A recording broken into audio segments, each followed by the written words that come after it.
It is 5:47. I'm going to call to order the City of Emeryville special closed session Tuesday, June 16th. Can we get a roll call, please? Councilmember Mora, Here. Councilmember Pryforce, Here. Councilmember Welsh, Here. Vice Mayor Solomon, Here. and Mayor Carr is absent. Thank you, Lorraine.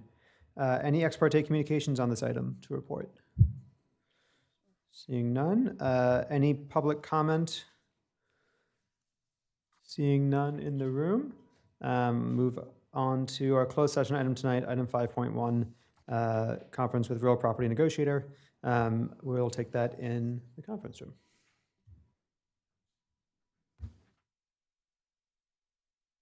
Recording in progress. All right, we are back to special closed session. Mr. City Attorney, any items to report out of the closed session? Thank you, Acting Mayor Solomon. There is no reportable action taken in closed session tonight. Thank you. It is 6:12.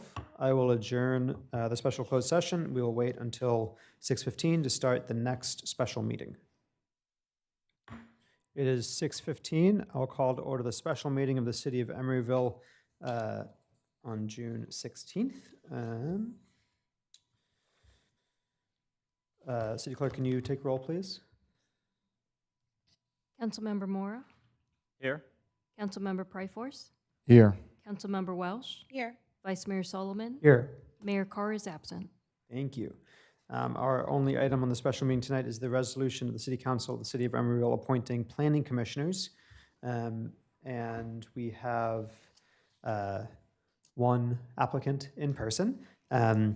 So there are 4 total applicants for 2 vacant positions. We will interview all in-person applicants. Each interview will take approximately 10 to 15 minutes. I'll give each applicant 2 minutes to answer each question, and any remaining time can be used for follow-up questions by the City Council. As noted in the staff report, applicant Sam Gould is out of the country and unable to attend the meeting.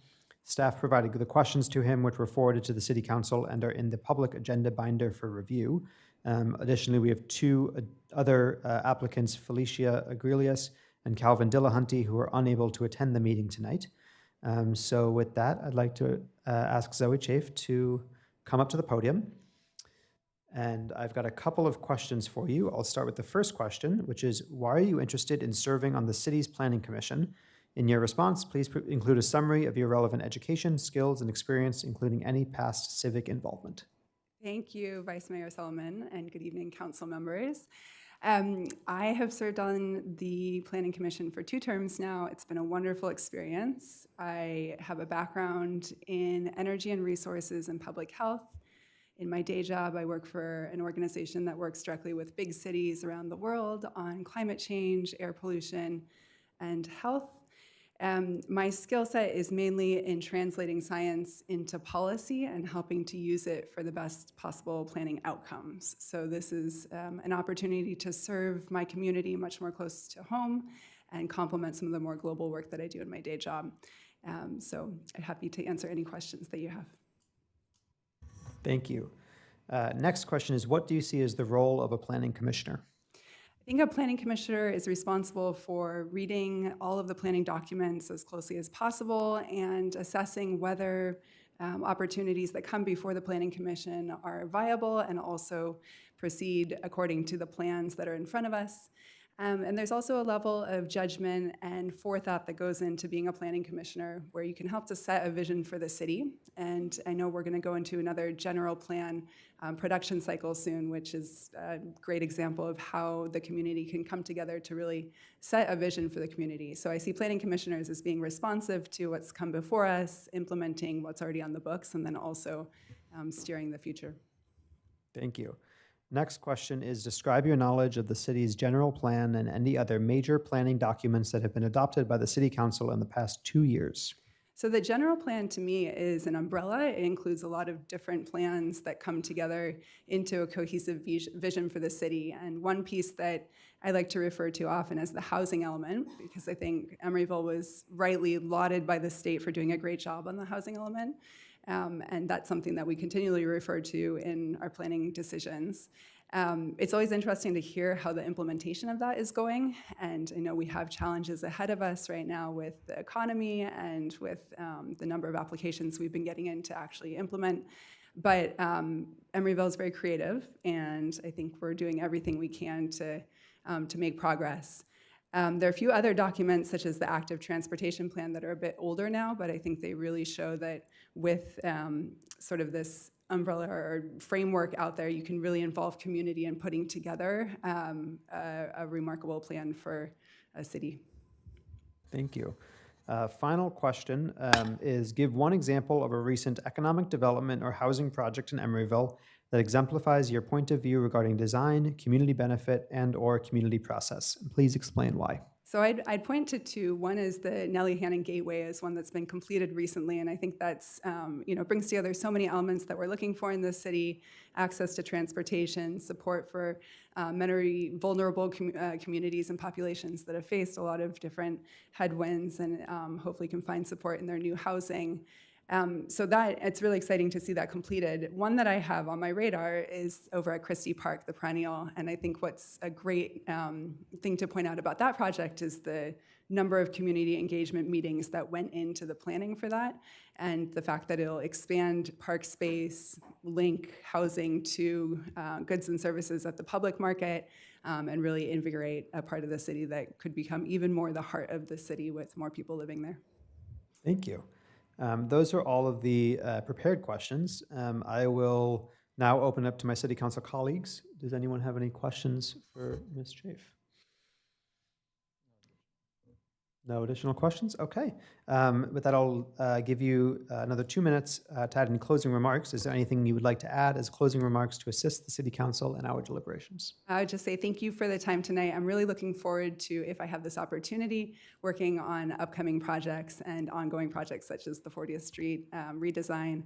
There's a lot of exciting things ahead for Emeryville. Thank you. Thank you. Appreciate it. Given that we have no other in-person applicants, I will open it up to my colleagues for discussion. Member Moore. I'd like to thank those. I'm sorry. Before you do that, we do have to open public comment. So I will open public comment. Any public commenters in the room? No? Okay. Closing public comment. Member Moore.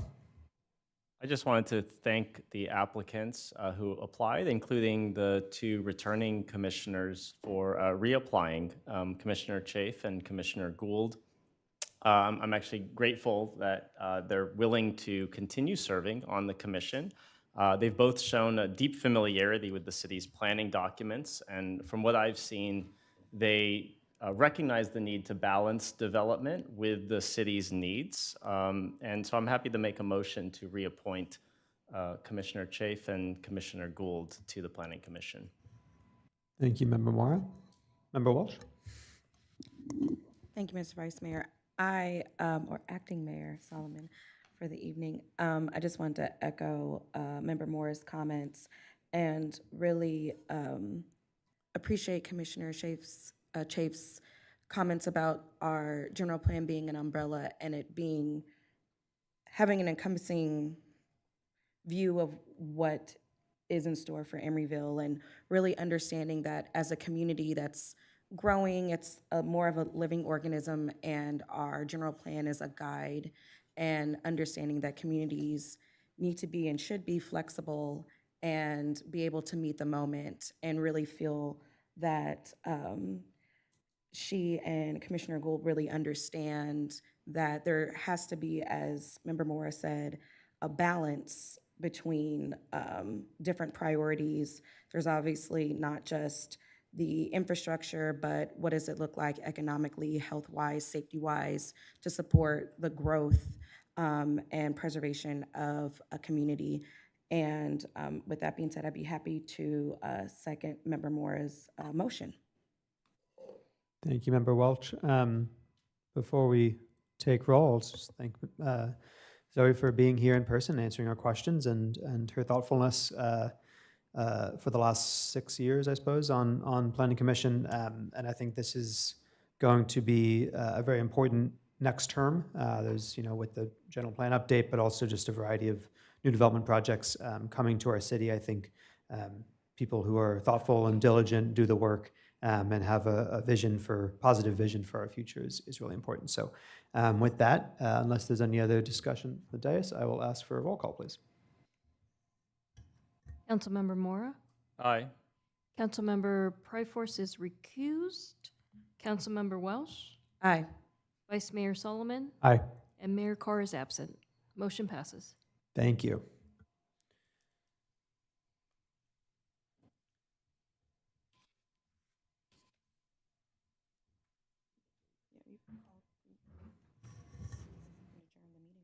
Oh. It is 6:24. I will adjourn the special meeting.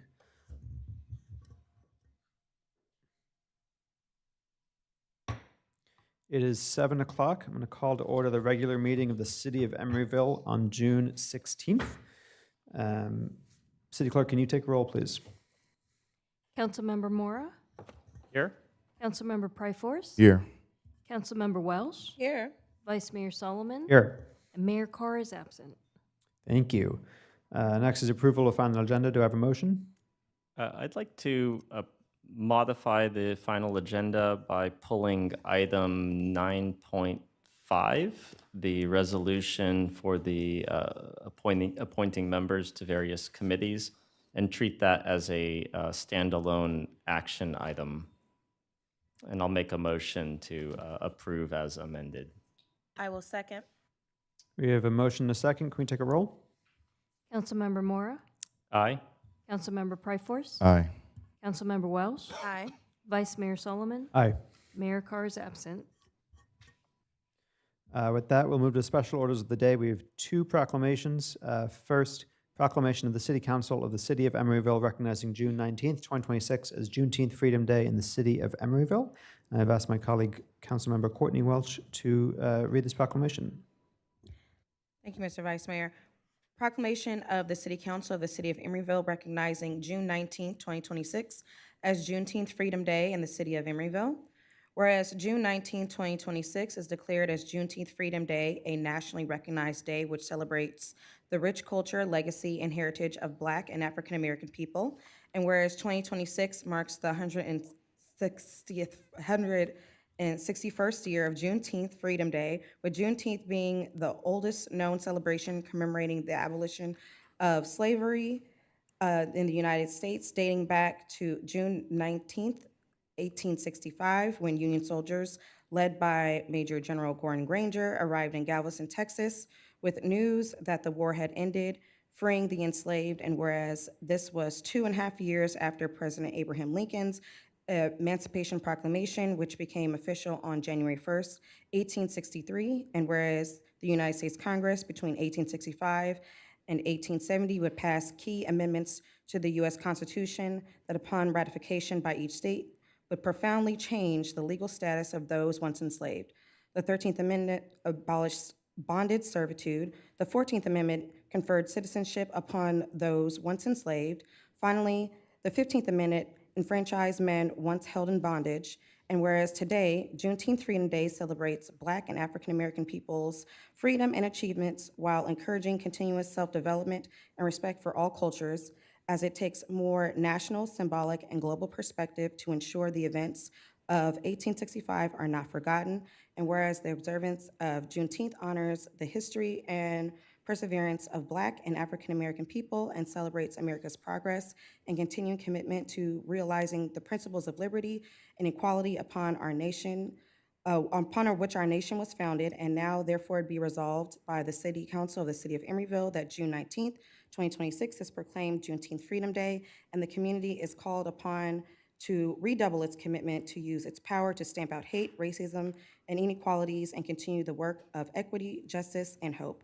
Proclaimed by the Mayor of the City Council of the City of Emeryville at a regular meeting held Tuesday, June 16th, 2026.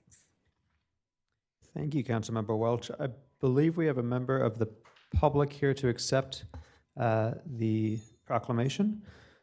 Want to come up and say a couple words if you'd like? The podium's right there, yes. Okay. Good evening, everyone. My name is Monet McCants, and I'm honored to accept this proclamation on behalf of my mother, Mika McCants. founder of the Bay Area Black Fashion Expo. Unfortunately, my mom is currently on a work trip to further prepare for this year's event, but she asked me to express how truly honored and grateful she is to receive this recognition. Excuse me.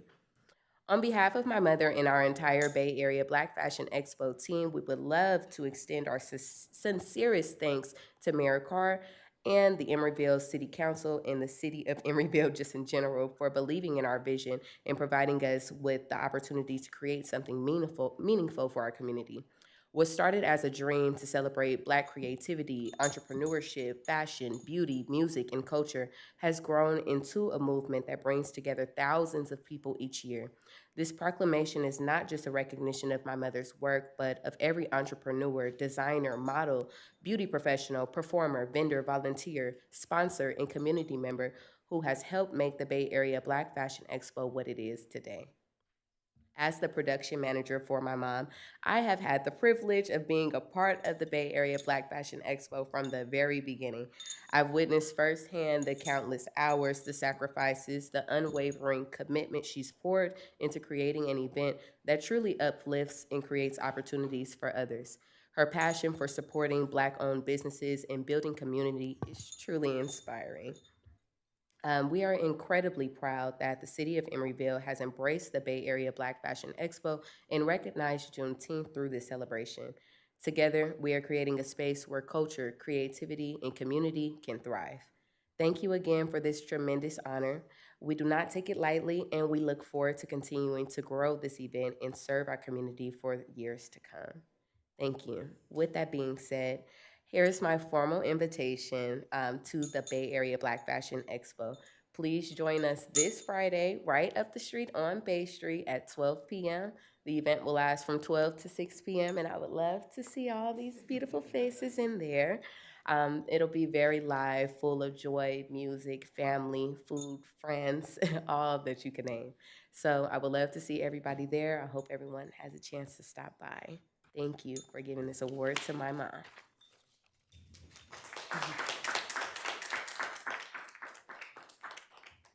Before you sit back down, I think Member Welch will present you with the proclamation.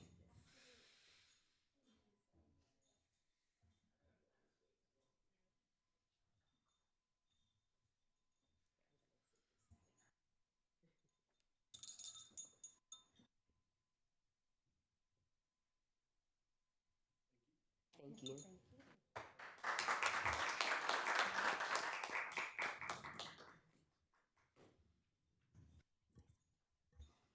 Any further comments from the dais? Member Welch, please.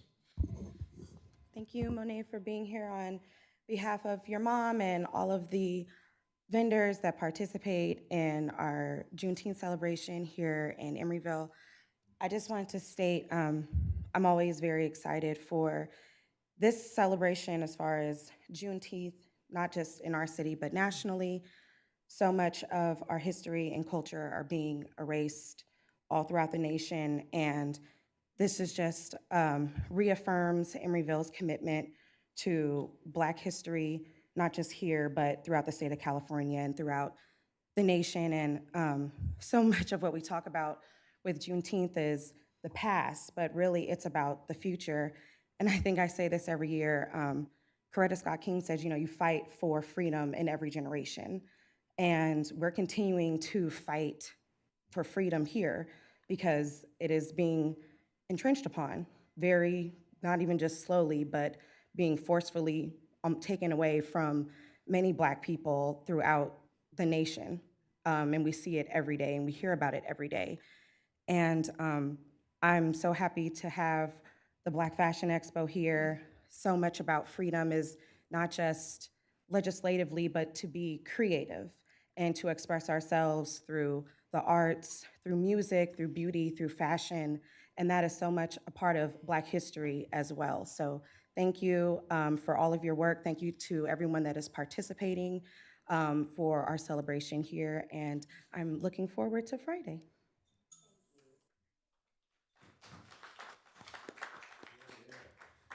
Thank you, Member Welch. Any other comments from my colleagues? Councilmember Pryforce. I just want to say to Member Welsh that your representation on this council is so important as a symbol of leadership that continues to be a part of the Black African American experience.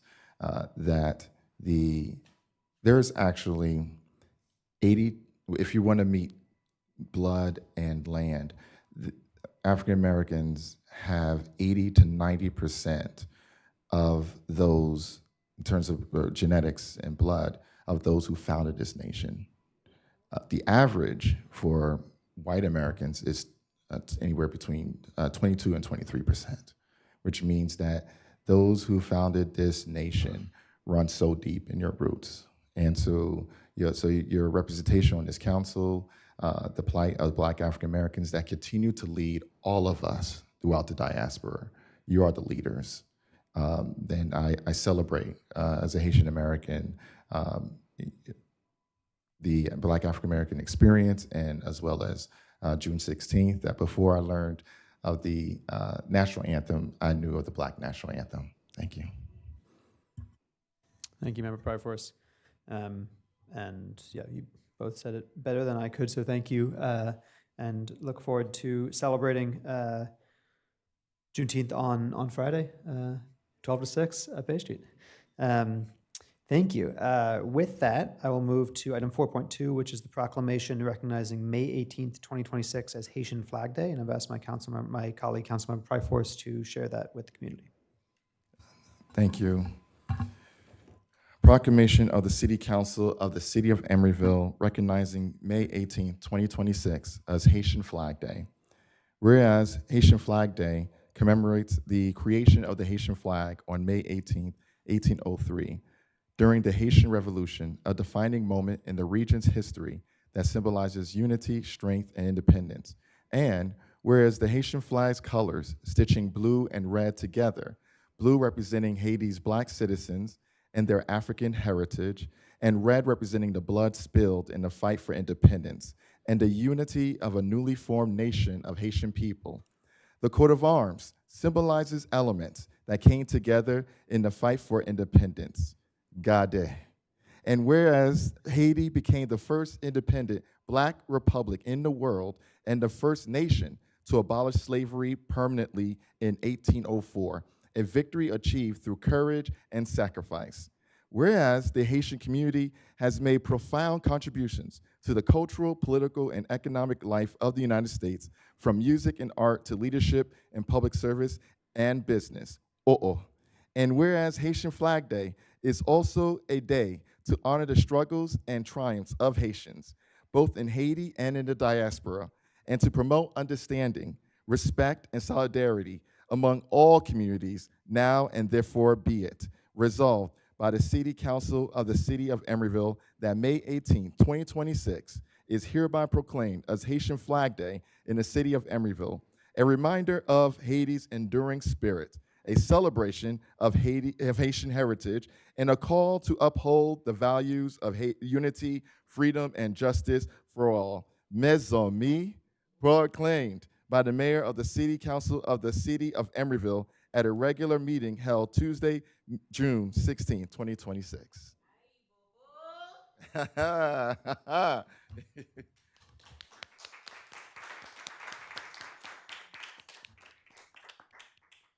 Invite members of the public to make comment. Sac passe, good evening. Mayor and members of the City Council, thank you for this opportunity to speak tonight. My name is Maeva Renaud, and I'm here to express my profound gratitude and joy as the City of Emeryville officially commemorates May 18th as Haitian Flag Day. By bringing this resolution forward, this council does more than recognize a date on a calendar. You are actively choosing to honor a cornerstone of global human freedom. In 1803, the sewing of the Haitian flag brought together distinct groups in a unified stance against colonial slavery, birthing the world's first free Black republic. That act of a defiance that did not just liberate Haiti, it altered the global arc of liberty. It directly accelerated the end of the transatlantic slave trade and sparked a fire of hope that fueled Black American abolitionists for generations. Our histories are deeply woven together, from the Haitian soldiers who fought in the American Revolution to the African American leaders who fought for the Haitian sovereignty against Western isolation. Our paths to freedom have always depended on mutual solidarity. Haiti's national motto, emblazoned on our flag, is L'union fait la force. Unity is strength. In a world that often views Haiti through lens of struggle, Emeryville is choosing to view Haiti through its true identity, a legacy of breathtaking resilience, cultural brilliance, and unyielding dignity. Thank you, City of Emeryville, for standing in solidarity with our Haitian neighbors and the diaspora. May we continue to build a community where unity is our greatest strength and where freedom is celebrated together. Thank you.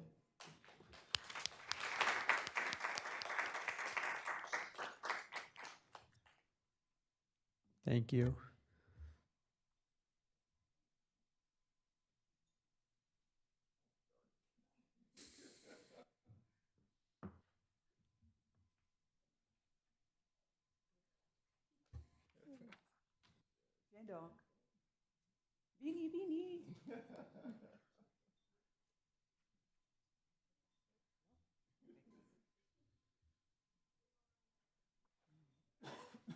Bless you.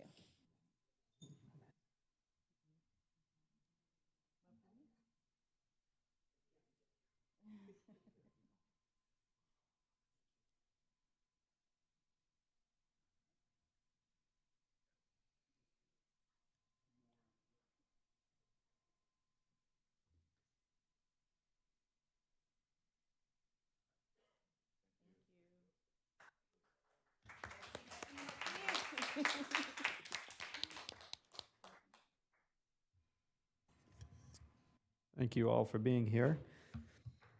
Any further comments from my colleagues? Councilmember Walsh, please. Thank you, Member Pryforce, for this, and thank you to our members of the public. Kind of echoing some of my previous statements, so much of the Haitian Revolution, I know, here in America was erased and very much silenced, not just at the time in which it happened, but even when we talk about global history, when we talk about what the abolition of slavery looked like, what it looked like from America's standpoint, and that was very intentional. They did not want people who were enslaved in America getting any ideas. They want to erase the idea that people were continuously, very early on, long before 1863, pushing for freedom, not just within America, but also globally. And our speakers spoke so wonderfully about how our fights for freedom are very intertwined, and that we are part of the diaspora. We're all fighting for freedom long before those stories were told in books. We were sharing those stories with one another. And so in the spirit of Juneteenth, I very much appreciate this celebration as well, because it is very much a part of the global push for not just the ending of slavery, but a part of our connected history and fight for abolition and our continued fight as Black and African Americans and Black people across the world. So thank you.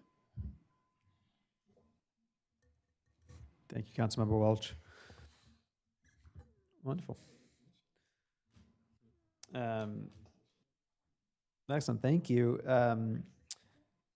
for sharing that and for the very thoughtful statements. With that, we'll move to item 5, Councilmember special announcements and reports on meeting attendance. Any announcements from my colleagues? Councilmember Pryforce. So I just have a few words. Our mayor is Sikh. This council member is Haitian. Our championship was won in 5. This is the Knicks Nation. Go New York Knicks! Those are my comments. Thank you. I was wondering how you would pull that all together, but good job. If no further comments, we can move to the city manager's report. Thank you, Acting Mayor. I do not have a report this evening, but I would like to just give a quick acknowledgement to our captain, Nick Kalange, who happens to be in the chambers. He just graduated from the California Police Chiefs Executive Leadership Institute at Drucker University, at Claremont University, the school of Peter Drucker. And so that's very impressive for our captain, and I just want to send a huge congratulations to him publicly.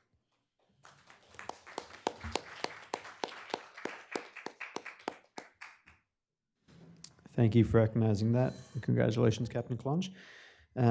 Any ex parte communications? Seeing none, we'll move to item 8, which is public comment for consent agenda and items not on the agenda. And I will just note before we do that that we have pulled item 9.5 from the consent calendar. So there'll be another opportunity for public comment on that item. Any comments in the room? No? Okay. We'll close public comment for the consent agenda and items not on the agenda, and we'll move to the consent calendar, which is everything except 9.5. Do I have a motion or any other comments or questions from the council? I'll move approval. I will second. We have a motion and a second. Can I get a roll call, please? Councilmember Mora, Aye. Councilmember Pryforce, Aye. Councilmember Welsh, Aye. Vice Mayor Solomon, Aye. Mayor Carr is absent. Thank you. Now moving to item 9.5, which is the resolution appointing members to our advisory committees, excuse me. Member Mora, you wanted to pull this. I'll turn the floor to you. Yes, I just wanted to ask a clarification from staff. There's a statement in the recommendations. It says budget for the Budget Advisory Committee. The applicant, David Kritzberg, withdrew his application for consideration after the Budget and Governance Committee had already forwarded their recommendations to staff. Staff recommends that City Council consider and appoint another member as business representative to the advisory body. The only other applicant who can fulfill the business representative designation is incumbent Samuel Feldman. So the City Council can choose that, or we can choose Sam Feldman, or we can leave the seat vacant. So I just wanted to confirm that Sam Feldman is in fact a business representative. And my understanding is he did indicate that on his application. Is that correct? Yes, that is correct. He did apply specifically as a business representative. Thank you, Lorian. That's my only question. Thank you, Member Mora. Any further clarifying questions from the council? With that, I'll open public comment for item 9.5. Members of the public will have 2 minutes to speak if anyone would like to come to the podium. Hello, you'll have 2 minutes. Hi, everyone. My name is Heather Rudo, and I am a new member on the Pedestrian and Cycling Committee. I just wanted to introduce myself and let you know how excited I am to work with you all to make our streets safer and better for everyone. It's something I don't take lightly. I'm a parent here. I am a community member here, and it means a lot to get to just even have a little bit of an impact on what you all are doing. So thank you. Thank you for your comment. Any further public comments? Seeing none, I'll move to discussion on this item or a motion. Member Mora? I just wanted to welcome new members to the committee. So thanks for coming, Heather, and thanks for your willingness to serve the city. And I am prepared to make a motion to appoint members indicated in the staff recommendation, including Sam Feldman to the Budget Advisory Committee, replacing the David Kritzberg withdrawal. So I'll put that motion on the table. Thank you. Member Pryforce? So I would be remiss after being reached out to by several members of the community about the process that that got us here. So first, let me say something directly to the people whose names are in those packets and are in these packets tonight. You showed up. You wrote about yourself. You put your name on a form. You volunteered for something most people in this city drive past this building every single day and never once considered doing. That matters. I see it. The council sees it. Welcome. And to everyone watching at home tonight or watching this later, whether you found it on YouTube at midnight or your neighbor sent you the link, I want you to know this next part is for you too. Because what I'm about to say is about who the city belongs to, and the answer to that question is you. Some of you in this chamber and those of you watching tonight may be familiar with what researchers at Stanford call the marshmallow test. It was in 1972, and essentially it was a child, many children. A marshmallow was placed at the center of the room, which is really important, and that child could have access to that marshmallow, but a researcher, the adult in the room, would say, you can have the marshmallow now, or 15 minutes, if you wait, you can have 2 marshmallows.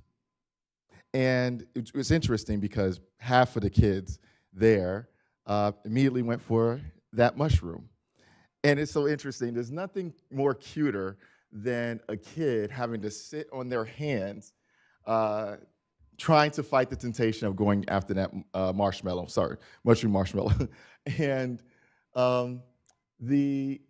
some kids were so interesting because some kids they were just pondering, and it's so cute, about the marshmallow. And then some kids went for the 2 marshmallows because they understood the reward of waiting. I want to talk about some of our neighbors because I think this community deserves to know what other cities have decided their residents are worth. Piedmont, California, population roughly 11,000, smaller than Emeryville. Every year, the full 5-member city council sits in public, in chambers, and interviews every advisory board applicant. On the record, recorded, posted for anyone to find and watch. Nobody decided that was too much trouble. They decided their residents were worth the effort. Albany, not too far from us, live streams its commission meetings and posts recordings to YouTube within 24 hours. Every advisory board body meeting, not as a special occasion they treat it, as the ordinary, expected, unremarkable thing. Hercules has been streaming its council and commission meetings live since before the panic made streaming feel like a civic virtue. None of these are wealthy cities swimming in infrastructure budgets. Maybe Piedmont, but they have some budget issues too. They made a choice about what their people deserve. And if anyone in this chamber wants to argue that Emeryville cannot do what Piedmont does with fewer residents and the same number of hours in a day, I would generally like to hear that made out loud and on this record tonight. The state itself is moving in one unmistakable direction. Governor Newsom signed Senate Bill 707 in October of 2025, the most significant overhaul of the Brown Act in decades. Starting July 1st of this year, cities with populations over 30,000 must provide 2-way Zoom access and live webcasting for all open meetings. We sit at roughly 13,000 residents, so the mandate does not technically reach us yet. But the legislator did not write that bill because it believes smaller cities deserve less accountability. It wrote it because the conversation grew too loud to ignore, and that conversation did not start in Sacramento. Now, I'm going to say a few more words, and I mean that, maybe. It was not really a study about candy, the marshmallow test. It was a study about whether you can reach for what is immediately in front of you, or whether you build toward what your people actually deserve. I think about that study when I look at how this city makes decisions.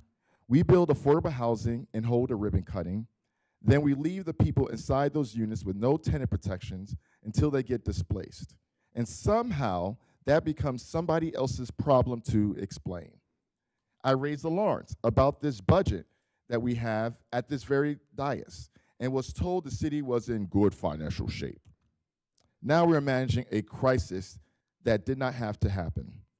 We built a police station at actual physical risk of sinking into the bay, not because it served the whole city best, but because the geography was convenient for someone with influence at the time, initials ND, and nobody wanted to wait for a better answer. Every one of those was the one marshmallow, the quick reach, the easy grab, and the people who are still here when the cost comes due are almost never the people who made the grab. I did not run for the seat to make things easier on myself. I came here to build something that lasts. And tonight I need to name something that is moving in the wrong direction. I opposed this subcommittee process when it was introduced last September. I want that clearly on the record because revisionist histories have a way of developing around inconvenient votes. And I would rather not find out about mine secondhand. I said then that handing the screening of our advisory board applicants to 2 council members in a private meeting was a mistake. I am saying it again now. Today's application packets are exactly why. It started in rooms like this one, in front of communities like the one watching right now. Now let me tell you about Brian Lee. Brian Lee applied for the below market rate recipient seat on the Housing Committee. He is Asian American. He has lived in Emeryville for 25 years. He is retired with a household income under $50,000. He has children at home. He lives in BMR housing. He applied specifically for the seat that was designed for someone in exactly his position. He was not recommended. There are no minutes, no transcript, nothing in the public record showing what was said, whether his name came up more than once, or whether 25 years of living in the city counted for anything in that room. Brian Lee sat in front of the marshmallow and waited. He did everything right.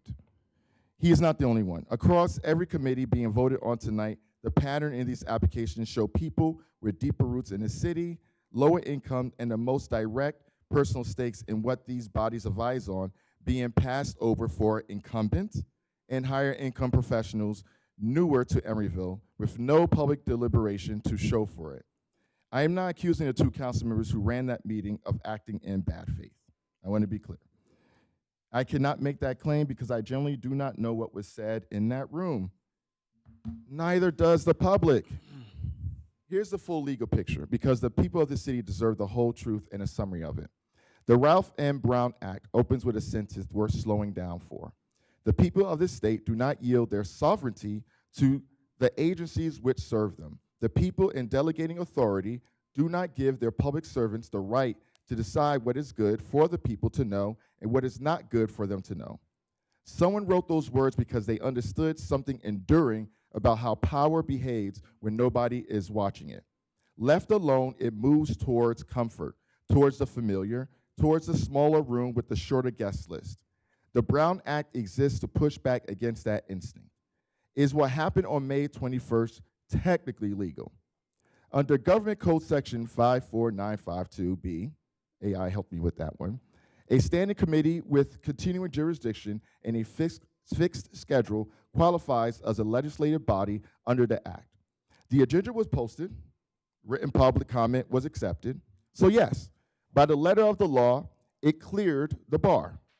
But legal and right have never lived at the same address, as we talked about what happened with June 16th and what we dealt with in terms of the Haitian independence. And anyone who has spent more than an afternoon with the history of this country knows that. On May 21st at 3 in the afternoon, in the garden level conference room of this building, 2 of our 5 council members, not a majority of this body, decided which residents would be recommended to serve on bodies advising this council on housing, budgets, economic development, and public art. No Zoom link, no live stream, no recording, no minutes in this packet showing what was actually said about any individual applicant. And for decisions with stakes this high, for people who have nowhere else to go if this city fails them, not knowing is not a neutral outcome. It never has been. And we should stop conducting ourselves as though it is. Let me say directly what I expect to come next, not as a warning, but as an honest account of where this is heading.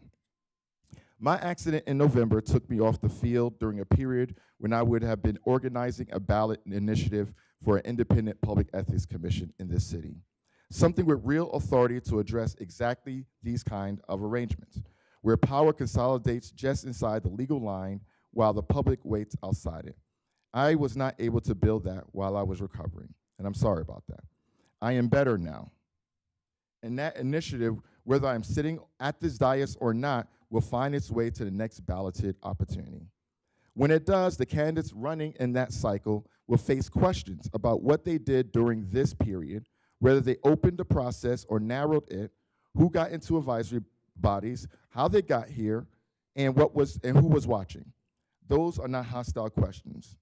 I want to make sure that that's not misinterpreted.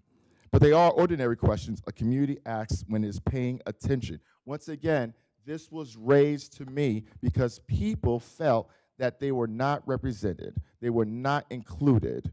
And so I give these comments as a result. And this community is paying attention. This conversation would not stay in Emeryville either.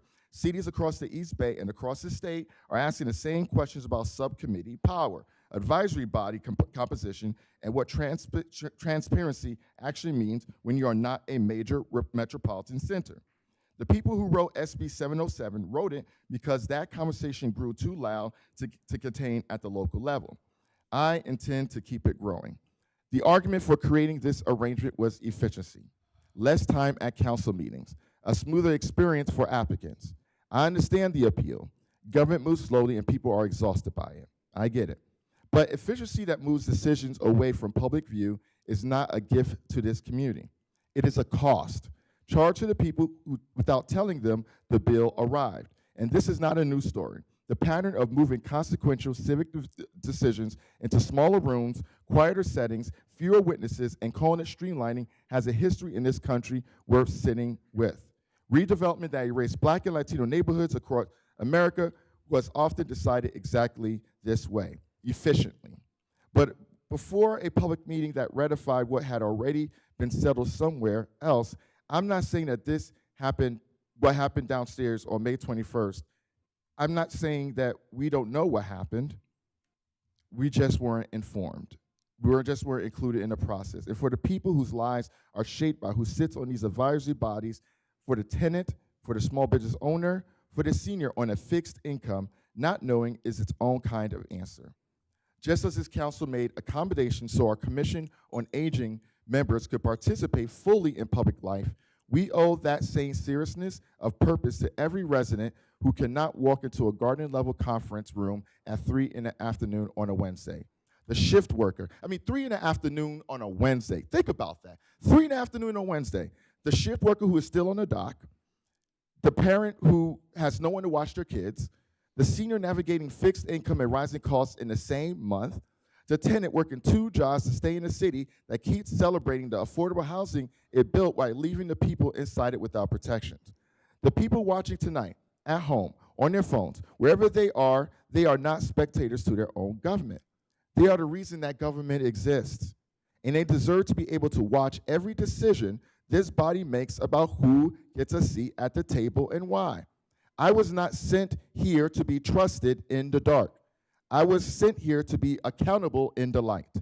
I will bring a future agenda item requiring that all council committee meetings that involve advisory body recommendations be recorded. I'm not saying we change this process, then make it more inclusive, that they be posted publicly within 48 hours and offered live on Zoom. And I would ask this full council to return the selection process to where it always belonged, in public, on the record, with the community watching. Thank you. Thank you, Member Pryforce. Just to confirm, the meetings, the subcommittee meetings, council committee meetings at which the appointment recommendation conversation happened were recorded, agendized public meetings. Members of the public were invited to attend. as they are at all council meetings. And the recordings of those are on our city website. Member Mora, I know you had your hand up. Would you like to add your thoughts? Yeah, I just wanted to add that, I mean, I've been participating in the process of appointing advisory body members for the last 4 years now. And our council subcommittees have been meeting for the last few weeks in open meetings. And this year has been one of the most deliberative, open processes I've been part of. We had packed rooms with applicants. We asked questions. We made some very hard decisions at those meetings. So I don't, I'm speaking as a participant just to let people know who are not there. But it was actually quite an impressive process, and I think the outcome and the people that we selected, this is perhaps one of the best batches of motivated, dedicated, and smart, intelligent people that we've selected for our committees. So I just wanted to provide that clarification. And these meetings, they do publish minutes. They are public. They are open. I think that's important for people to understand. Thank you, Member Mora. Member Walsh? I just wanted to echo those sentiments. The committee meetings are not private.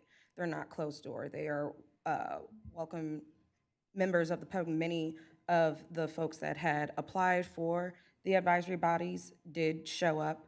I believe for one of the committees for the Budget and Governance Committee, I believe it was Public Art, we had all of the applicants except for one were able to attend. And to echo Member Mora's sentiment, they do publish an agenda. Public comment is welcome, so members of the public can review the agendas, or not just the agendas, but also the applicants, just the same way the council can. And also the minutes and audio recordings are also posted to the city website. So if you go to emeryville.org, if you go to the search bar, you can search any of the committees, Budget and Governance, Public Safety, Community Services, and you'll be able to find the agendas, the meeting minutes, and the recordings of those meetings for anyone who may not know that those are available to them. Member Moore? Just to add one other clarification as well, those interviews, the purpose of those are to make recommendations to this full council, but here we are tonight actually making the decision. So we do have the ability to substitute people. If somebody wanted to come and make public comment and plead their case, there's the option for this full body to substitute. So all we have in front of us are the recommendations, and also the motion that I made. Member Welch? Oh, sorry. Thank you, Dave. Member Welch? Mayor. Also to note, here in the general council meeting, it is placed on the consent agenda, but items can be pulled by any of the council members from the consent agenda. As you witnessed, Member Mora pulled it from the agenda. For those of you that were here when we were approving the final agenda, it was pulled. Members do have the option, the right to pull an item from the consent agenda so it doesn't get cleared off completely into the vote. They can pull it from consent, and then we can have a discussion. They can make a substitute motion, so that is also what council members reserve the right to do as well if they perhaps disagree or want to offer another option as far as an appointment. So this is very much still a part of the public process.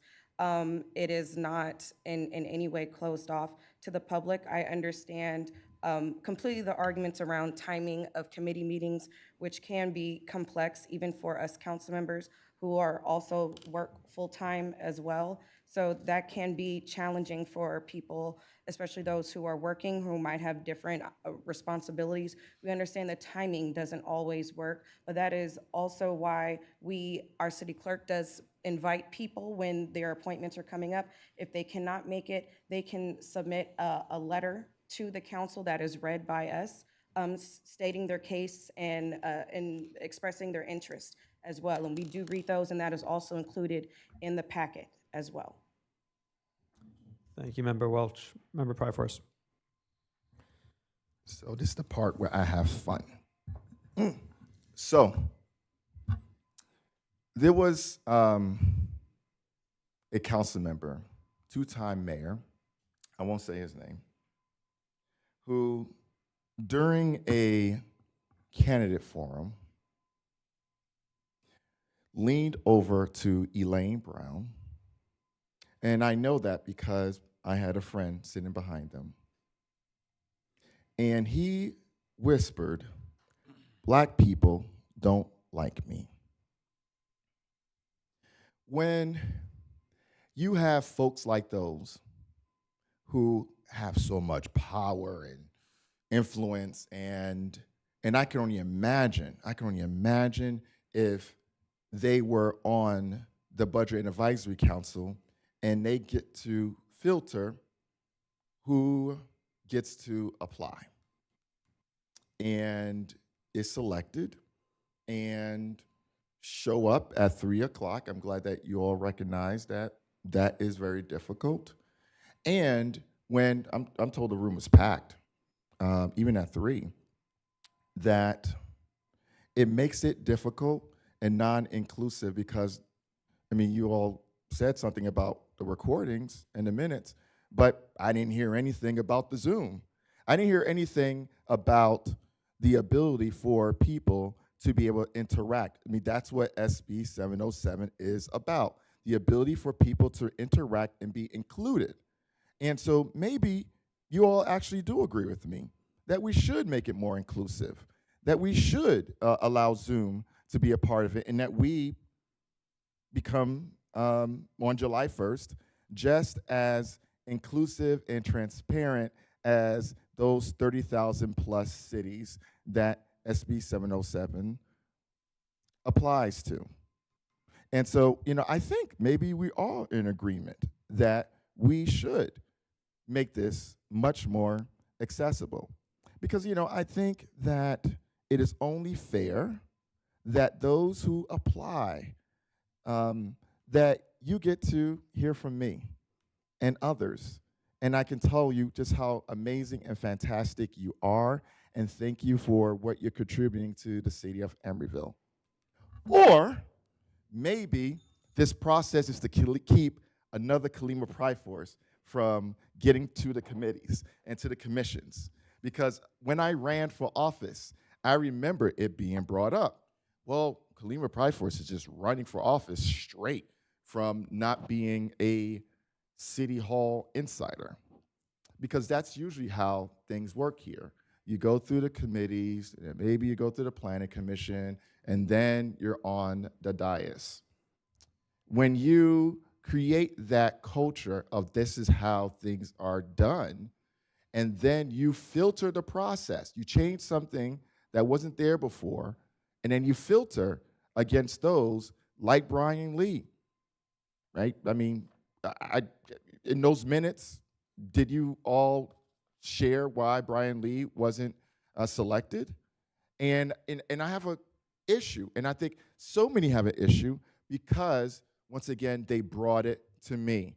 Whenever I am on this dais and I bring something before this body, it is because people call me, they text me, they see me at Berkeley Bowl or Trader Joe's, at Starbucks, they approach me and they say, this is a problem. Now, I don't know if you all have received those texts or those calls. Maybe you have. But I try to make sure that I listen to what they have to say, and then I bring it before this body. And the reason why they bring it to me is because they feel powerless. And I'm not talking about the applicants. I'm talking about the people who may consider wanting to be a part of City Hall, be a part of the decision making. They feel powerless. And so what I am suggesting, I mean, because y'all don't need to repeat the minutes and the recording and all that stuff. What I'm suggesting is that we, and I'll present that on the future agenda item, and we'll see how that vote goes, that we allow for a certain level of transparency that would match the other cities once SB 707 kicks in. Because I think that our applicants deserve more. I remember the story of a donor to Tuskegee, back then it was Tuskegee College, Tuskegee Institute. And they said, well, why are you giving money to the Negroes? And an investor said, I want to make sure that when the fighter is in the ring, that their hand isn't tied behind their back. I want to make sure that the Negro in this country has a fighting chance.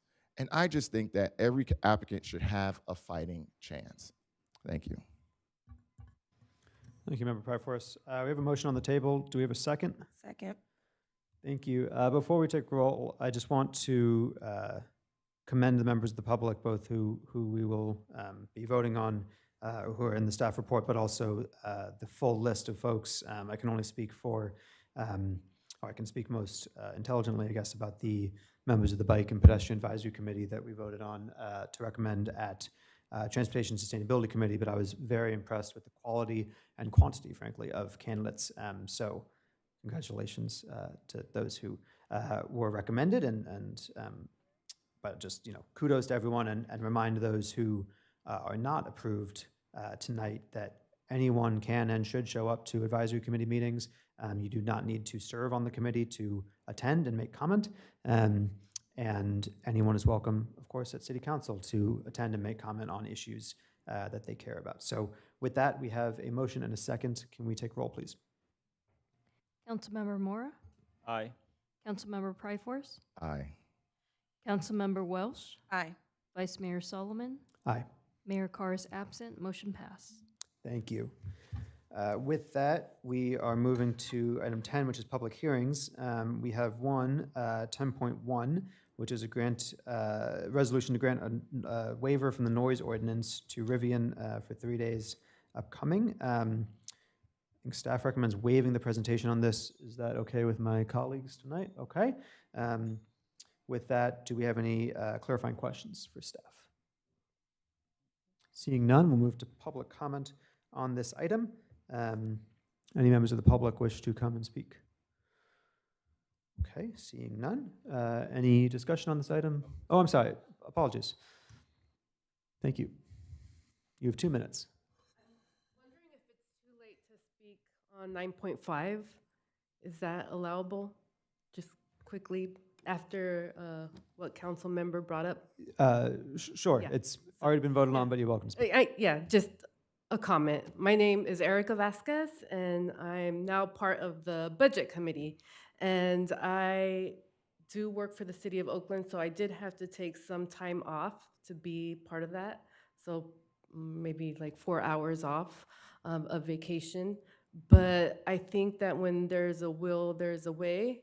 I do appreciate that it was in a small room. As soon as I came in, I felt very welcomed.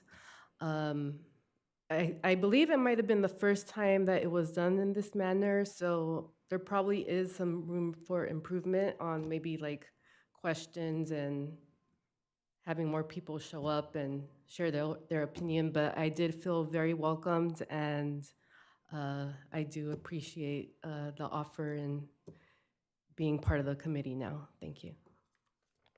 Thank you, Erica, for your comment. Any further public comments? Seeing none, close public comment. Do we have any discussion on item 10.1 or a motion? Motion to approve? I'll second. We have a motion and a second. Can we take roll? Councilmember Mora, Aye. Councilmember Pryforce, Aye. Councilmember Welsh, Aye. Vice Mayor Solomon, Aye. Mayor Carr is absent, motion passes. Thank you. Moving to, we have no action items tonight, so moving to item 12, which is department head reports. Do we have any department head reports? Do we have an announcement of commission/committee vacancies? We don't have a report tonight. Wonderful. Future agenda item requests. Councilmember Pryforce. I'd like to place on the agenda that we have a New York Knicks Day. No, I'm just kidding. No, I just, I would like to place on the agenda item the invitation of having the Budget Advisory Committee, when it is selecting the advisory committee members, that period, that time is available by Zoom. A clarification for city clerk or city manager or city attorney. Once the new July 1st comes and the SB 707 rules are in effect, all Emeryville public meetings will be available on Zoom or Teams with public comment, on virtual public comment. Is that correct? I believe the council voted on the new rules at the last meeting. There will be no video broadcast of most of the meetings except for the Planning Commission and the City Council, is my understanding. Okay, thank you for the clarification. We have a future agenda item request. Nice to see a show of hands for support of this item. Can I just get Oh, yes. one more point of clarification? If staff recalls, when the decision was made around Zoom, not all the meeting rooms had the video conference capability. Was that one of the reasons? Yes, Councilmember Moore. Thank you. Okay, any further clarifications? Councilmember Pryforce? I'd like to ask the city attorney that when we decided, or what was decided in terms of which committees would have live Zoom access or recorded, whether or not the recordings are video recorded or audio recorded. Because I've been a part of several committees and some were audio recorded, some were video recorded. Is that something that the state determines, that that some sort of regional body determines, or is that at the discretion of this body, as council members? Thank you, Councilmember Pryforce. In answer to your question, I believe the City Council considered amending the new City Council Rules of Procedure to conform with the new Brown Act requirements, SB 707, at the last council meeting on June the 2nd. The only policy bodies that meet the definition of a legislative body are the Planning Commission and the City Council. And it's discretionary up to the City Council whether other appointed bodies needed to also have teleconferencing features and video broadcasting. And I believe the decision on June 2nd was to not extend those requirements and have them only apply to the City Council and the Planning Commission. Councilmember Pryforce? And also for a point of clarification to the city manager, should we decide that we wanted that capability of audiovisual live conferencing to certain spaces within City Hall, are there any structural barriers that would prevent us from being able to do so? Thank you, Councilmember Pryforce, for that question. I would really have to spend some time with my IT director to actually confirm, but it was certainly the audio and our current capabilities by way of equipment. The other, and I've got to take a look at the city clerk's presentation, but she also mentioned safety concerns because the person that would be in the room for those Zoom meetings, committee meetings, would have to be by themselves. And so that was also one of the concerns which this council decided that we could continue how we were presenting our committee meetings with the audio and the minutes in the packet, and then the others that were Zoom recorded would continue in that way. So I can ask and come back to you all depending on what you decide here. Thank you, Madam City Manager. We have a Councilman Pryforce. I would just suggest, even if, let's say, the council decides not to take a vote as it relates to having live Zoom capabilities being integrated into that particular portion, I'm not saying all the Budget Advisory Committee, but that particular portion where the advisory committee that is being determined, that perhaps maybe we do a study as to if that is the issue in terms of audio-visual capability. As someone who is a techie, I believe that that is not strong enough of a barrier, But let's just say on good faith that it is, that that is something that I believe that we should look into. So we can pause on the voting now and that refer that to the staff to be able to look into what that would be, maybe even what the cost may be. Maybe the cost, because our budget is not good.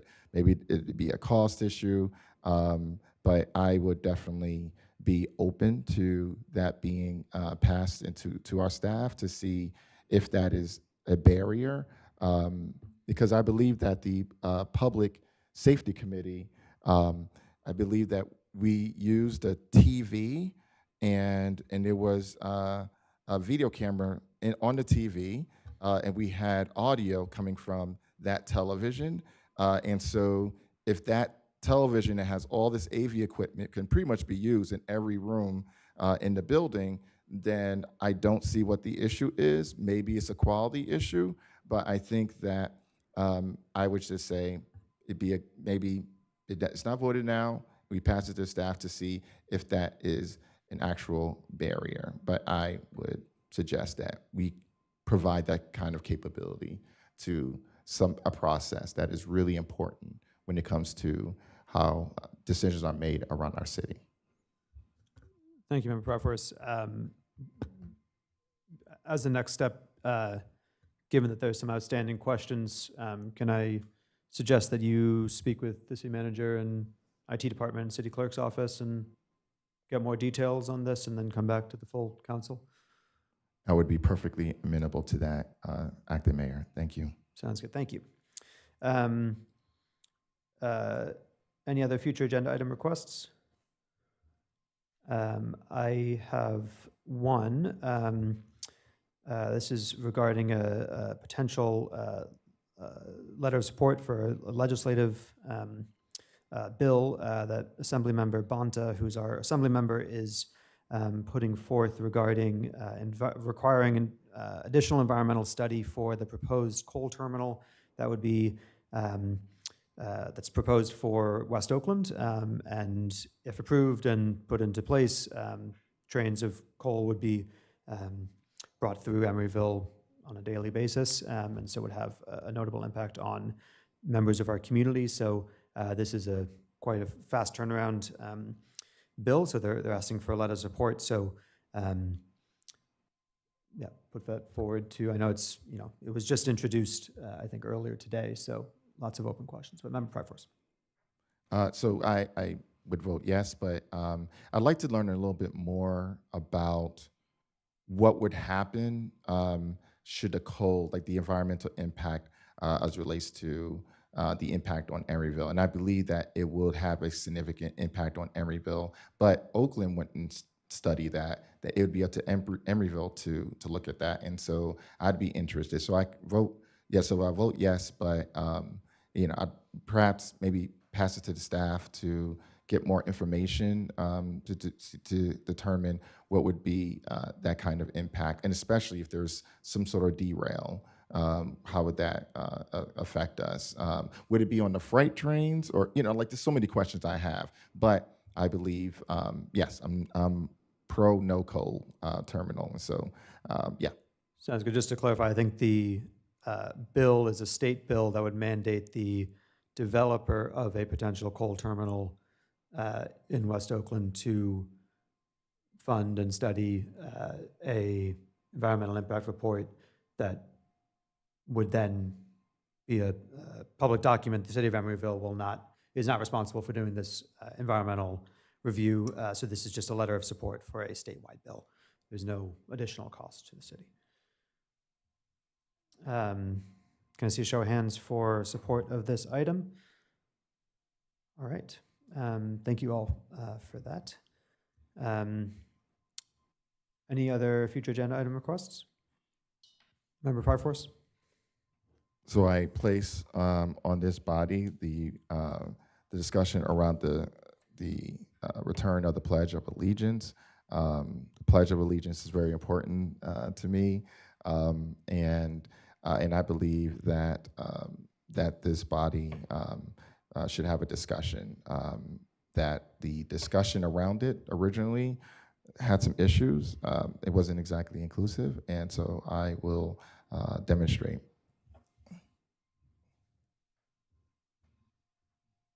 pledge allegiance to the flag of the United States of America and to the republic for which it stands, one nation, indivisible, with liberty and justice for all. And once again, the discussion was whether or not to include under God, and I believe that is a worthwhile discussion, but I think it's a good idea for it to return to this chambers for a wider discussion. Thank you, Member Pryforce. By a show of hands, can I see if members support this item? Seeing none, the item fails. Any other future agenda item requests? Seeing none, it is 8:05, and I adjourn the meeting. Thank you all.